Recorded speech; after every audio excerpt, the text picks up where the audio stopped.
Welcome to the MPFFU Podcast. The intent and purpose of the MPFFU Podcast is to support the mission to improve wages, working hours, and working conditions for its members.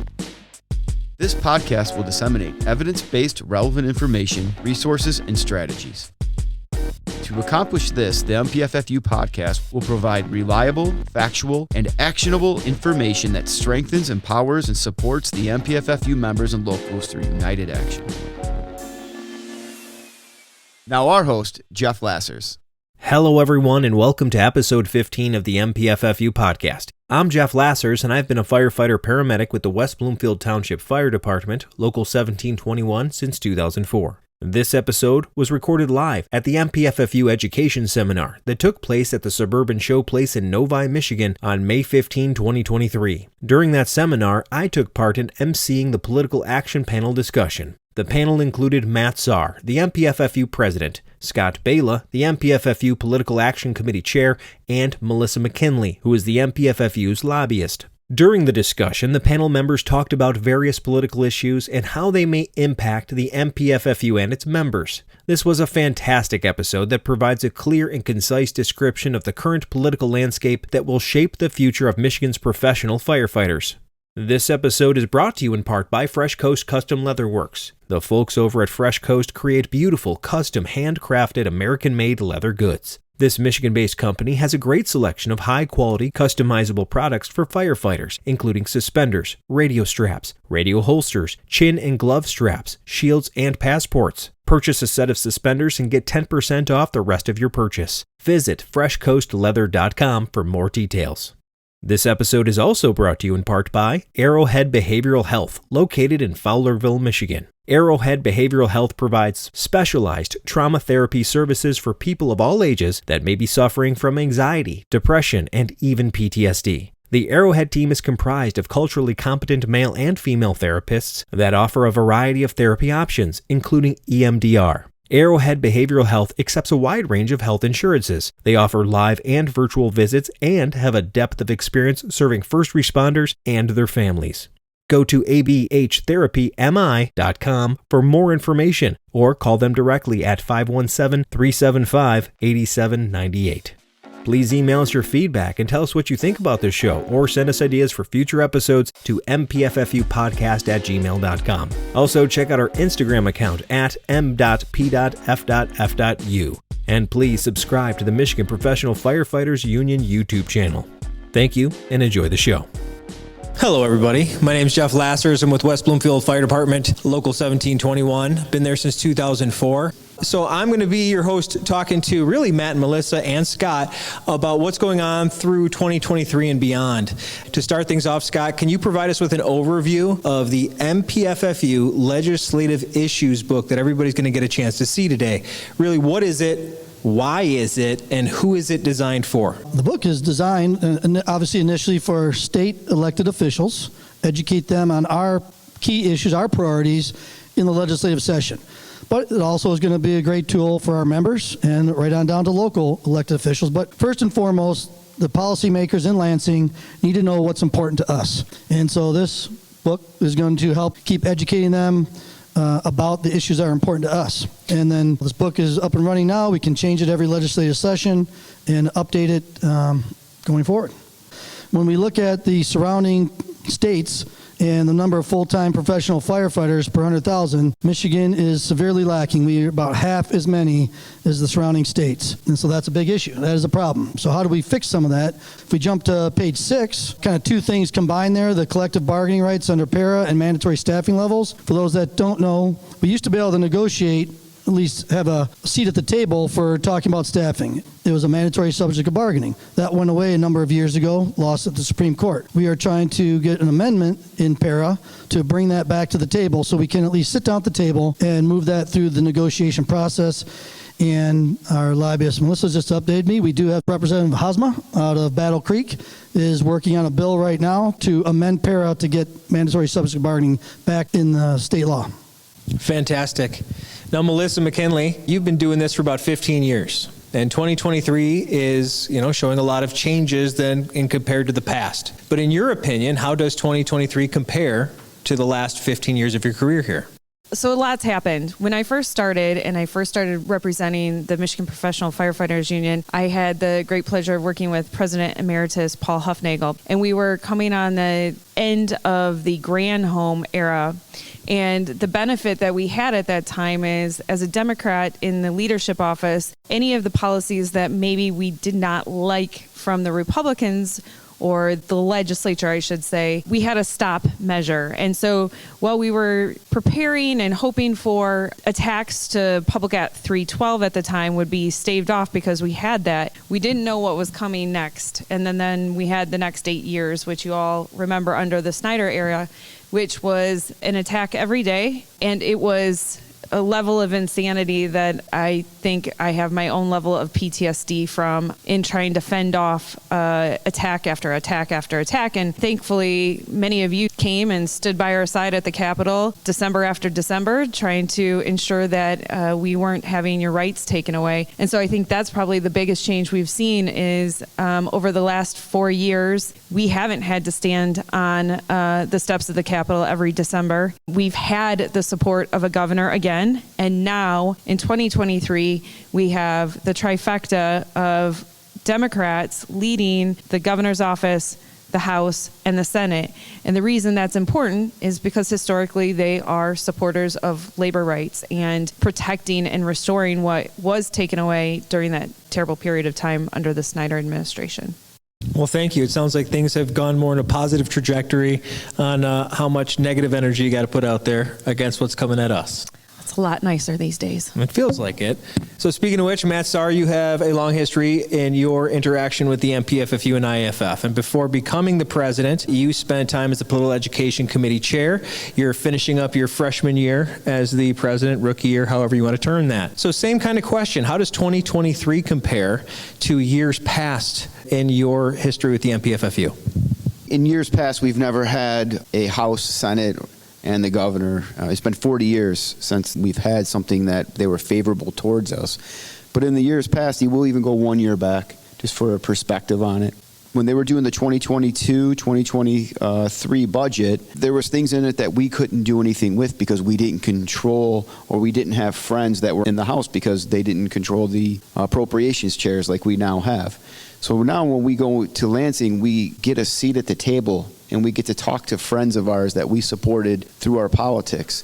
Representative Whitwer and Senator Anthony are both friends to us. So we're able to go in, sit down in the office, say, hey, these are our issues, and be heard. I got a text message from one of our members and said, hey, volunteers are getting $12 million for equipment in the 2022-2023 budget. And I said, yeah, we didn't have control over that. That was Senator Albert. Senator Albert was a Republican in charge of appropriations, and I conferred back and forth with Melissa, and she's like, we couldn't do anything. We didn't have a seat. No matter who we supported or what we told them they liked, they weren't going to listen to us because we were the union or we were labor. Well, now we've come out, we have people that support us. So in 2023, being able to get a seat at the table has changed the trajectory for us in Lansing. We're being heard. And when we need something, we get that seat. So that's how it's changed dramatically for us. So now that you have this opportunity, what do you think the most important issue we will face is in 2023 and in the short term beyond? This whole book is full of issues that we could face. You could go through the book and say, hey, what is it that is going to be the topic that's going to hurt us? Is it recruitment and retention? There's a big deal with that. But I think we're starting to fix that. We see that right here with our own union.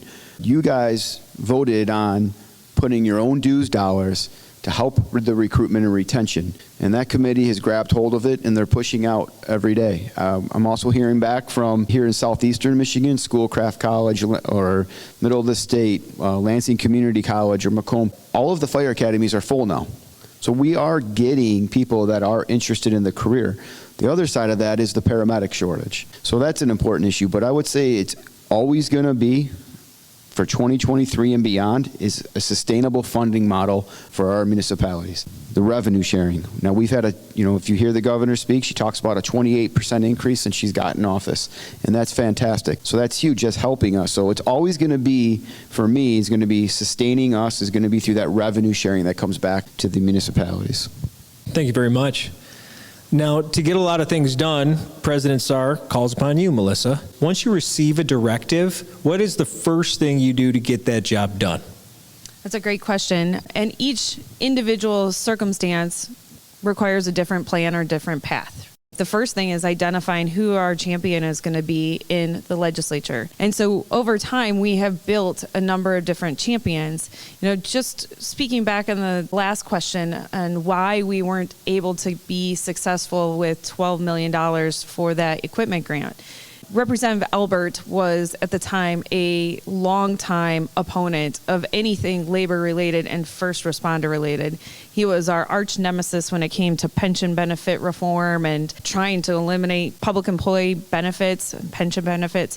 And so as you can imagine, he was the guy in charge of the overall budget. And so he made it his mission to find ways to mess with us. However, I will say on the flip side of that, we did build relationships amongst some of the Republican members to help prevent it from being worse. And I think we've proved that time and time again, being able to build relationships, number one, and then find the champion who can help deliver the issue through the process, whether it's a policy-related issue or a budget-related item. As President Sahr mentioned, we've built very strong relationships now with the two appropriations chairs in both the House and the Senate. Well, that's huge for the budget request that we are making this session, multiple millions of dollars across the budget. But you need to have those individuals who actually care about our issues. We were talking at lunch to Livonia, Senator Dana Polhanke, finding someone like that who cares about the local issues when they call, that I can then go and help to begin to craft a strategy to get those pieces of legislation and policy across the finish line. President Sahr, your committee members, your executive board, then all would, take the time to educate the legislature, the administration, and work towards passage of any one piece of policy or budget-related items. And we can list many successes that we've had. While we didn't have success in that $12 million budget, we had success in getting $30 million last year. And that's through some very different ways we were able to advocate and lobby on behalf of the work that you all do. Thank you very much. Now, Matt Sahr, you explained that in the past year we've had a huge changeover in the House and Senate. It's become more favorable for us, as well as a governor that supports the MPFFU issues. So what do you say to MPFFU members that may not agree to support one of the major parties? Every year around the election time, this comes up, and we would come to you and say, hey, this is who we're supporting based on our labor issues. And the same members that you tell that to say, well, yeah, man, well, what about guns, or what about the walls, or what about abortion? Those are important to me. And I say, well, that's great that they're important to you. I don't endorse on social issues. I endorse on labor issues, the things that are going to protect you, your paycheck, period. We will never be a union that will get involved on social issues. If you want to endorse based on some social issues, such as abortion, talk to your pastor or a priest. That's who you go to for that. Have that conversation with your wife. But when it comes to labor issues, the MPFFU always will, as long as I'm here and I know the board feels the same way, it's going to be based on labor issues, and that cannot be forgotten. We have a long track record of supporting those that also support us. We don't just endorse Democrats. If you look at our endorsement sheet, it has many Republicans on there. As a matter of fact, the minority leader in the House, Mr. Hall, Representative Hall, was endorsed by the MPFFU. So it's not just a one way. We put out a questionnaire. We ask you to fill it out and send it back in. If they refuse to send back in a questionnaire, why would we endorse you? We're not going to. And that goes the same for your locals. And you should all be politically involved. Every one of you should be out there talking to the people that affect your careers. I believe it was either Secretary Treasurer Lima or Edzo or one of them, and we'll stop getting involved in politics when they stop getting involved in firefighting. And then we have to live by that. We have to. If you're not having that political action, regardless of the party, you're behind. Thank you very much, Matt. Now, Melissa, speaking as a lobbyist, what is the one thing you'd like to see our members get more involved with to help our cause in Lansing? Matt, the e-board, all of our district vice presidents, a lot of members throughout the state are always very active. But there's a lot of general members, even like myself, that could do more to help support what you're trying to do to make more of an impact. Where would you like to see some of us focus some of those efforts? Well, I think this follows up on what President Sahr was just saying. It's one, understanding the impact that these political figures have on your daily existence, the impact that they have on your job, your career, your wage, your benefit, because they do. And it's been on the verge of being taken away until you act. So one, understanding those issues and understanding the impact. Two, trying to build a relationship with them before we actually need them. So it's simple. It doesn't take much. And these legislators love the outreach. They love to have somebody that they can pick up the phone and say, hey, we've got this piece of legislation before us. How does it impact you? Because they have thousands of pieces of legislation that come before them every year. And many of them just, they don't have a reference guide back to who can I call to just ask a question about this. So I've said this to you many, many times before, but send them an email, pick up the phone, just say, hi, this is who I am. I'm with this local. Introduce yourself. Invite them to the station for a cup of coffee. They would love that. Invite them for a ride along. They would love that. Many of them will do that. Those are good places to start. When you have a call to action from President Sahr, please respond. And I know so many of you who've shown up in Lansing time and time again, it goes so far in helping the work that I do. Well, I am there every day, and I know all of these members, and I have built that relationship with them so that I can help you. The most important person in this lobby world is you. You're the constituent, you're the voter, you're the hero that they want to support, quite honestly. But we just have to create a little bit of connection between you and them, and it doesn't take much to do that. Thank you very much. Matt Sahr, as our president, same question. So Melissa very eloquently stated every point that I would say. She nailed it. So I'd like to take it a little bit of a different direction, because she's 100% right. Be involved locally with the politicians. It holds them accountable. How many locals here, I'm going to ask anyways, even though I know everybody's going to raise their hand, have social media footprint? So every single local does, almost every single local. What are we using that social media for? Are we using it to cheerlead the fire department? Hey, we had a fire. That's awesome. Do we want our residents to see that we're out here doing the job and we're doing a great job? Are we using it for the duck rescue? That's great. It gets clicks, gets people coming to your page. That's what we want. We want the traffic. But are we also using it to hold our politicians accountable? Are you even identifiable as a union fire department? When you look at your page, does it say firefighters union or local? Do they know who you are? Or do they think you're just an offshoot of the fire department? Because there's a difference. You have to use it to your advantage. And if you're not helping. So post all the fires you want, post your stats, do all those things, because that lets people know that we're out there doing our job. But also get that picture of that mayor at your kitchen table. Get the picture of the state rep shaking hands, passing out hams at Christmas time. Get those pictures, bring them in, make them accountable to you and your members. That's what you can do, because once they're there, you got them. They're shaking hands. They're on social media. They're accountable to the fire department, because when those issues come up at town hall and city hall, which they will, they now have to answer to you. Now, does it mean that's a done deal? No, absolutely not. But it's one more of that piece of that puzzle. Besides political action and motivating our members, what are some other things that our MPFFU members can do to promote our union and support the overall mission? So to support our union and our overall mission, one, help us with PAC. We need the help. Every day we're getting hit up by different people that want a piece of us, and we need you guys to be there to help contribute. $10 a month goes a long way. The second thing was be involved, like being here, being at these seminars. When you're getting educated, you're helping move our union forward.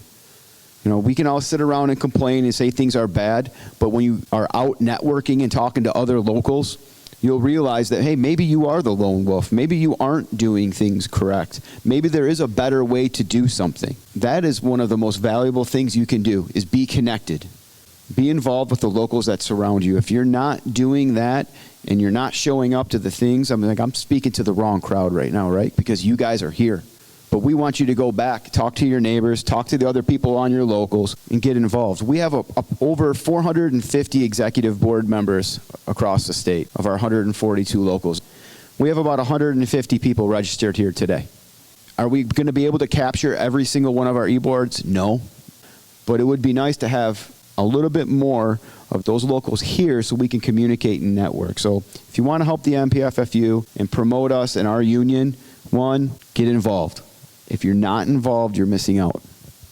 Thank you, sir. Last question from Melissa. It's hard to believe, but we're rapidly approaching another political season. It's the ever revolving door of political thing after political thing. So what do you see in the forecast for the next upcoming election cycle? This is a really tough question here, actually. You're right. We are already on the heels of the next election cycle. So especially in Michigan, how we witness what happens with policy and the 2-year election cycle that we do have. So our state representatives are elected for 2-year terms. In the last election, we voted on a law that extended term limits. So now those legislators can serve in either chamber for up to 12 years, which means these House members have some longer-term incumbency if they choose to stay in the House. But they are up for re-election this next year. Right now, the Democrats have the narrowest of majorities with 56 votes. Republicans have 55. So they have a 1-vote majority. They're very, very concerned from the Democratic perspective that they can maintain that majority going into the next year. It's a presidential election. Typically, presidential elections are better for Republicans because of turnout, which means it's likely that, we could see a flip in control in the House, which will make things very challenging when you have split. You have the governor still will remain in office. You'll have the Senate who will finish their remaining 2 years of their 4-year terms. But if you had a Republican majority, and that's quite possible given the dynamics. Now, a couple things that are happening in the state that will create maybe a different playing field for everyone involved. Senator Debbie Stabenow has decided to retire, so she will no longer be running. She's been in office for many years now, which now will open up a statewide Senate race. This seat is also really important to the overall federal politics and the control of the U.S. Senate. So there will be a lot of money coming into Michigan to protect that seat. A lot of money from the Democratic side of the aisle. A lot of money from the Republican side, too, who will want to take that seat, which they haven't had in years. But it also opens up another congressional seat because Alyssa Slotkin, Congresswoman, who is going to now run for that U.S. Senate seat, will also leave open a very contested seat as well. So why is that all important? Because of the resources that will be coming in to both protect from the top down, which means Democrats are probably going to see a bit of an advantage because of all of the national money coming in, where the Republicans are facing severe challenges in the state because of the implosion of their state party. They really, after this last election, failed in a lot of different ways and created a huge division amongst their network that generally helps to keep them from an election standpoint in office. Resource capabilities from revenue to people on the ground, social media, all of the things that come with campaigns.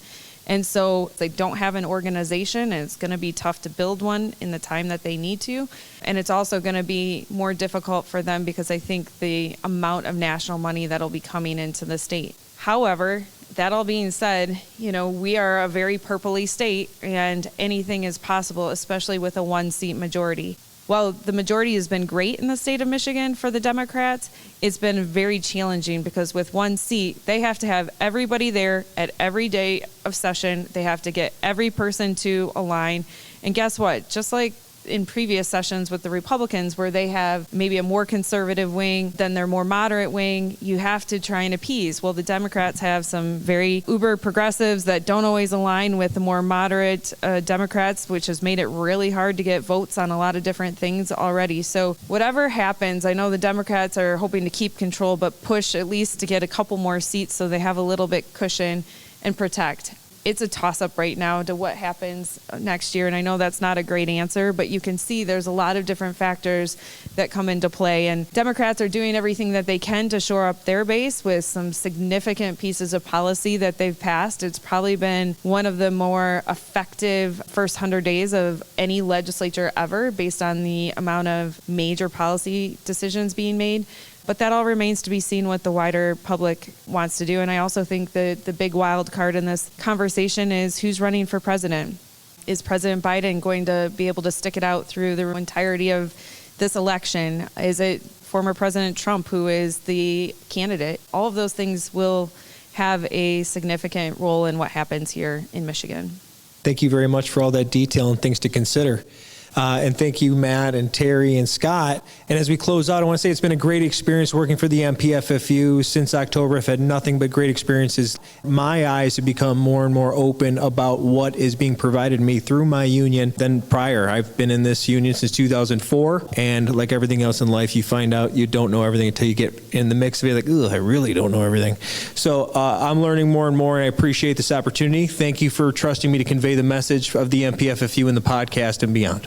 Thank you. Thanks, Geoff.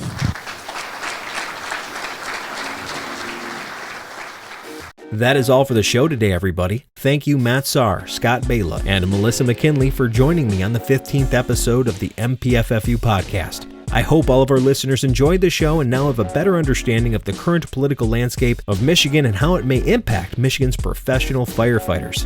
Remember, this is a new show and there's always room to improve, so please email us your feedback and tell us what you think about the show, or send us ideas for future episodes to mpffupodcast@gmail.com. Also, follow us on Instagram at m.p.f.f.u and subscribe, like, and share all of our content on the Michigan Professional Firefighters Union YouTube channel. Thanks. Have a great day.